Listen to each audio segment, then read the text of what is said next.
What's the story, Morning Glory? What's the word, Hummingbird? Thank you so much for clicking on my channel and for joining me for this review of 90 Day Fiance Season 10, Episode 10, For Better or For Worse. Let's get started with Eigor and Nikki. So they are still having this argument about Eigor telling Nikki that he was seeing other people and Nikki feeling very much betrayed because she thought that they were in an exclusive relationship for a whole lot longer than what he thought. So in his mind, and he tells her that we did not become official until I gave you the ring. And she's saying, but I was still helping you with, I was helping you out financially. I was paying for lawyers and paying for the K1 visa, all of this stuff before you even gave me the ring. So I would not have been doing this if I did not think that we were in an exclusive relationship. So they're arguing about that. She feels betrayed. She feels like he was cheating on her with all these women, all of his friends with benefits. And he tells us that yes, he was seeing other people. He didn't think that him and Nikki were officially together. And he was doing it basically because he just had this, overwhelming physical need, like a lot of men say, like they just have to have it. It's physical, it's biological, and they just have to act on it as if, we're animals who can't control our actions. So we see them packing up their little Airbnb, and Nikki talks about how she feels very much betrayed. She calls him every name in the book, and she tells him that when he needed her the most, he was there for her. And this was way before she got the ring, so why would he ever think that it was okay for him to see other people? And let's not forget, she was been helping him a lot financially. So he was busy. So he was, seeing other women, sleeping with other women. To him, it was very casual. It's funny to me how, and I've seen this a lot, a lot of men can compartmentalize sex, basically. They feel like, well, just because I'm sleeping with this woman, it doesn't mean that I'm emotionally attached to her. So it's not really like I'm betraying, my girlfriend or the main woman in my life, because what I'm doing with her, it's just a physical interaction. It's no big deal. But, if the woman were to do it, then the men would lose their mind and want to break up and do all this other stuff. I don't understand why they can use sex as just like a physical exchange or a physical transaction with another person. And we're not supposed to think it's a big deal. But then women, if we were to do that, we'd be called every name in the book, and, they'd see us as being, whores and sluts and all kinds of stuff. I just don't understand the double standard. So, he says that it wasn't until he gave her the ring that the relationship became a little bit more defined and concrete. She said that, like I said, she was trying to apply for the K1 visa, and she wouldn't have done this if it was just a casual relationship. Nikki thinks that this is the reason why Eigor is having a hard time being intimate with her, because he wants to be with other women or what. Nikki, no, that's not it at all. Eigor has made it very clear why he's struggling with intimacy. He's struggling with intimacy because of the fact that Nikki is a trans woman. When they first met, he didn't know that she was trans, and then when he found out that she was trans, he's still trying to process this. So he's having difficulty being intimate with her because of her being trans, not because of the fact that he's been, frolicking with other females. So as much as Nikki seems to be extremely upset with him, and she acts like she's done with him, and I think she even talked about going back to America and just, ending everything, she's not going anywhere. Nikki is not going anywhere because for a couple of reasons. Number one, I think that she's really smitten by Eigor. I think she really, really, really likes him, and she wants to be with him. And number two, I think because of the fact that he is, he's presenting himself as this very cisgender, heterosexual, red-blooded man, and he's accepting her as a woman, or trying to accept her as a woman, and her being trans, and it's not that easy to find. Maybe, I don't know if it is or if it isn't, but it appears to be it's not that easy for her to connect with a, straight heterosexual type of man who would be open-minded enough to be with a trans woman. I don't think she's going to be leaving Eigor anytime soon. So as much as she seems to be really upset and betrayed and hurt and all of this, I don't think she's going to be breaking up with him anytime soon. I think she's going to ride this out. Moving on to Nick and Devon. Why am I watching Nick and Devon? Why? What was it about Nick and Devon 90 Day Fiance producers, what was it about Nick and Devon that just really struck a chord with y'all, that y'all felt like we needed to see this story, that this story needed to be told to us? Because y'all, I'm gonna need Devon to like literally get a life, like literally inject some life in herself, because I have never in my life seen someone who is so deadpan, expressionless, emotionless. I mean, she's got two emotions. It's like either it's like flatlined or she's upset and crying about something. And we've seen her now cry 2 times. Okay. Like, I don't understand where her personality is. I don't, what is going on with Devon? She has 0 personality. She barely talks. Her mother talked more in this episode than Devon herself. Anyways, so this is how it starts off. Devon's dad is really bothered by the fact that Nick calls Devon Piggy. So he wants to address this head on. So he invites Nick to go clean out the boat with him so they can have a one-on-one conversation. And so he asks about, what is up with you calling my daughter Piggy? And hasn't she expressed to you that she doesn't like that? And Nick says that's his little pet name for her, and that in the beginning she didn't like it, but she just got used to it. So he basically tells Nick to cut it out, stop calling my daughter Piggy, and he agrees to no longer do that. We find out that she's like a size 6 or size 6'8". So she's far from being chubby, or I don't know where that name came from. I really don't know why he started calling her Piggy, because she's far from being fat. So the father goes ahead and he nips that in the bud, and Nick says that he's going to stop doing that. So the next thing that we see is Devon, her wedding dress has arrived, and she had ordered like a traditional Korean wedding dress. So the dress arrives, she takes it out of the box. It's her mother and her sister in her room unboxing it. And she tries on the dress, and the dress fits her perfectly. The dress looks really, really nice on her. The only issue is that on the top part of the dress has like a gold embroidery, and Devon does not like gold at all. So her mother comes up with this idea to go ahead and get this dress fixed to your liking, but there's only 2 weeks left until the wedding. So while we're waiting for this dress to get fixed, we're going to go get a backup wedding dress just in case on the day of your wedding this dress is not going to get fixed. So they go to a wedding gown store, a bridal shop, and Devon doesn't want to do it because she hates trying on dresses.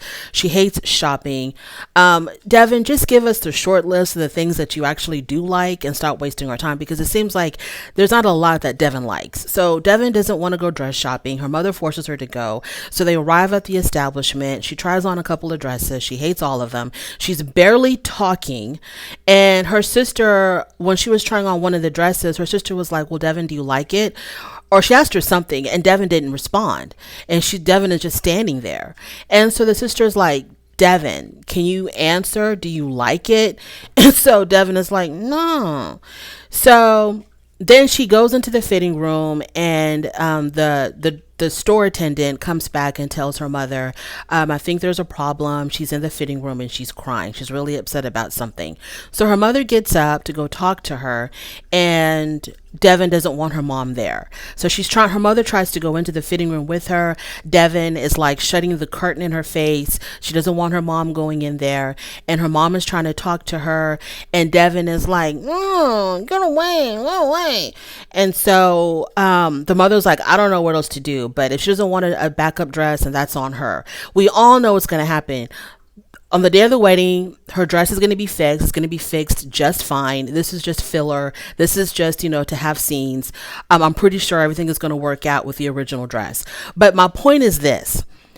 Devon, can you enunciate? Can you open up your mouth and enunciate? And can you add to the conversation?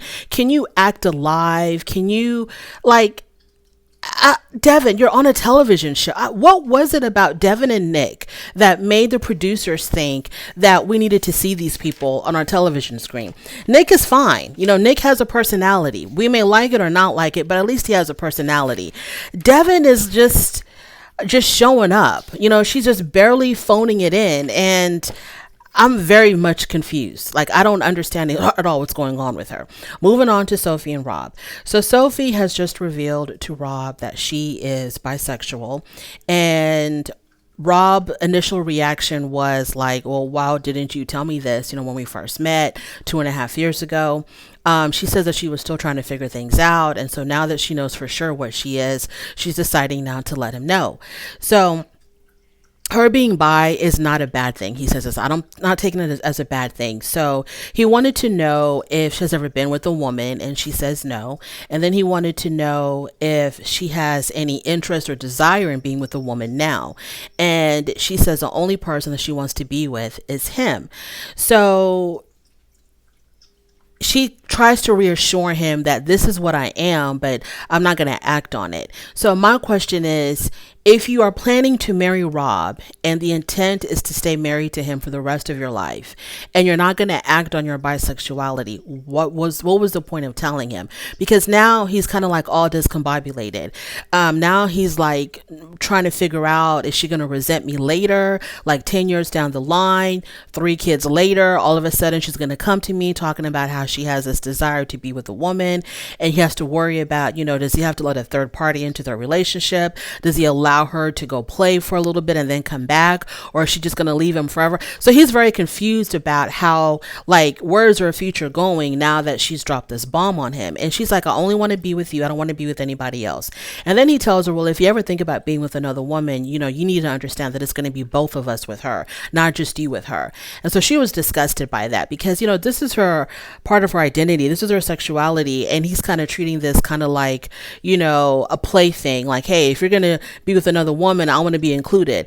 And she's like, it's not like that. And if I was going to be with somebody else, you better believe it that I'm not going to allow you to be with anybody else. I'm not going to let you be with somebody else. So it's just a whole lot of confusion now. And one thing is for sure, 2 things for certain, Rob is feeling some kind of way about it. So they go to the jewelry store because they have planned to buy rings. And when they get to the jewelry store, it was a very odd scene because Rob starts like sharing way too much with the jeweler. Like, he's telling the jeweler, just asking some very basic casual questions, and Rob is just revealing way too much. He's talking about how, I forgot what he said, but he was talking about how, well, I just found out some things about my girlfriend that really blew my mind. And so, he's just like sharing way too much about their intimate problems.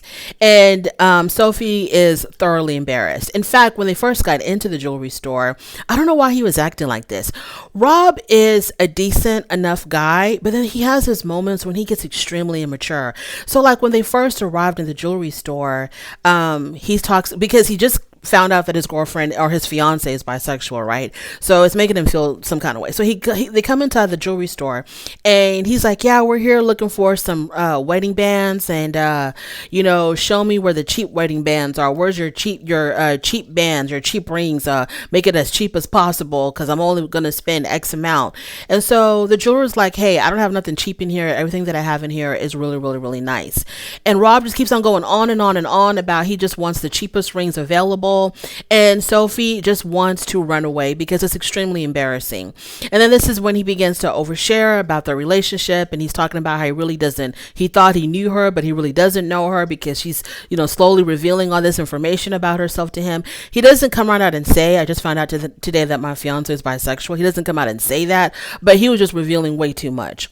So they pick the rings that they want. I guess Sophie is happy and whatever, but I like Rob. I just don't like Rob when he gets like this, when he gets extremely immature. And he showed this immaturity at the when they were hanging out with his sister. I think he kind of showed this immaturity when she said that she didn't want to have kids or didn't plan on having children or something like that. He just got up and he walked away and he was pouting, and it's like, Rob, we don't fault you for you feeling the way you feel, but I just need you to handle it more like a man and less like a little boy. Moving on to Gino and Jasmine. So Jasmine, y'all, she's still in Michigan. Okay, Gino has yet to get on Priceline.com and buy her the tickets to send her back to Panama, because she keeps begging to go back to Panama every time she gets upset, but she's still in Michigan. And so Gino does admit that he should have been more upfront with her about the whole bachelor party thing. He should not have, hidden that from her. Jasmine says that she is struggling with trusting Gino because he is withholding information. And when he withholds information, she feels very much betrayed by him. Jasmine says that she's going to give Gino the opportunity to gain her trust again, but this time she wants him to prove it with his actions and not so much with his words. So they go bowling.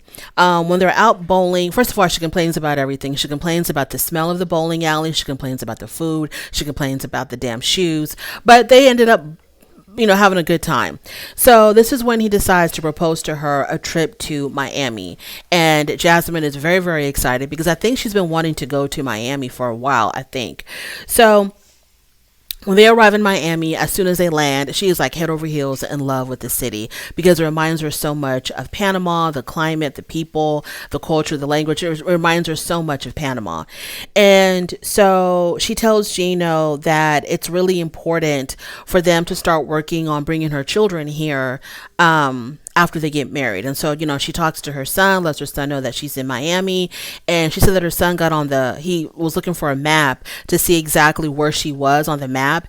And he realized how close Miami is, I guess, to Latin America or to the Caribbean. And so he tells his mother, well, now you're even closer to me. And that really touched her heart. And so she was telling Gino, we really need to work on getting my kids here. And so next week, they showed us a snippet of what we're going to see next week for Gino and Jasmine. And I think Jasmine wants to get married in Miami because, she just loves it so much. So now we're probably going to have this storyline of, her not wanting to leave Miami or her wanting to get married in Miami. And everything about Gino and Jasmine to me is so scripted. I don't take them seriously at all. Everything about them is extremely scripted. I'm so sick and tired of Gino and Jasmine. They're not even making me laugh anymore. I'm just bored with Gino and Jasmine. And I can't see myself for the next 2 weeks watching them bicker about where they should get married and all of that. Like, I really don't care, but it doesn't even matter. Moving on to Clayton and Annalie. So Clayton takes Annalie to go see the llamas. He wanted her to see something that reminds her of home. But Annalie says that she did not grow up in the mountains of Peru because that's where the llamas actually are. She grew up on the coast of Peru. So the llamas had nothing to do with anything, but it was a nice gesture. After that, they go to a Peruvian restaurant because he really wants to bring home to Annalie. And so while they're having lunch at this Peruvian restaurant, she starts telling him how she's beginning to feel extremely bored because they're always inside the home. They don't do anything. They don't go anywhere. He's always on his computer playing his video games, and she's just bored out of her mind. And she did not expect life to be like this with Clayton. And so she goes, well, when are you going to introduce me to your friends? And he says, well, all of my friends are online. And she's like, well, what about your best friend Cameron? And he's like, yeah, I've never met him in real life. He keeps bragging about how he's known Cameron like half his life, and he thinks it's so cool that they've never met in real life, but they're best friends. It's not cool, Clayton. It's actually really sad, but that's the state of the world today, or that's the state of America today. I don't know what's going on in the rest of the world. People around the world are as addicted to their computers and this online life more than they are to real life. So he tells her, yeah, I've never met him in real life. And so she's kind of like, this is strange that you have all these friends, but you've never met them. And to him, it's perfectly normal. He says he's very socially awkward. So it's just more comfortable for him to carry on these friendships online instead of real life. So later on, they're back at home, and she says that she wants to finally go out and do something. And so she's begging him to go to San Diego so that he can meet his online best friend. He can meet him in real life and, try to see if he'll come to wherever they're living at to be part of the wedding as his best man. So I'm pretty sure Clayton is freaking out because he said it's going to be really strange to meet his online best friend in real life. But yeah, that's another relationship that I'm not understanding what's going on here. Annalie and Clayton, to me, have no chemistry at all. They're not even good friends, let alone a romantic couple that's about to get married. Like, especially when I see Annalie and how she interacts with Clayton, I don't even think she really likes him. And the fact that she sees how he really lives with all of his animals and his mom sleeping in the closet, and the fact that he's always on the computer, plays gaming all day. You know, he works all day, he games all night, and there's like no interaction. I'm like, what? Is this a real relationship or what's going on here? Because it does not come off to me at all as a real romantic relationship. They have nothing in common. She's still has to tell her dad about him, that she's engaged to this man, about to marry him.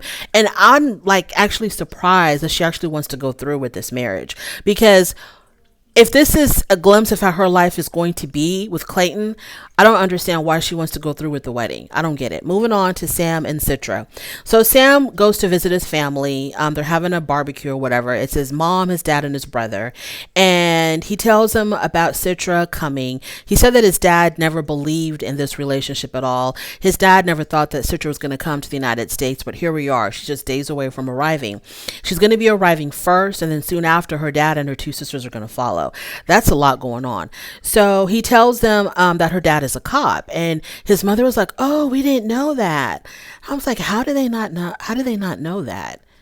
I mean, that would have been one of the first things that you would tell your family when you're telling them that you're dating somebody from another country. And as you're telling your family about your girlfriend, you kind of mention, that her dad was a cop. But his mom acted like this was the first time that she's ever heard of this. So then he tells them that he's planning to convert to Islam. And obviously the family doesn't like that. Sam's family looks like the kind of family that is just not down with that at all, of him converting to Sam himself. To me, kind of looks like somebody I just can't take it serious that he really is interested in converting to Islam. I don't buy it. Like, I really don't. I think he's doing it. He's going to go through the motions, but it's not going to be something that he really accepts in his heart. I think he's doing this as a prerequisite to get to his woman. And that's all it is. It's not because he's going to find this newfound love for Allah and the religion itself, and that he's eager to practice it.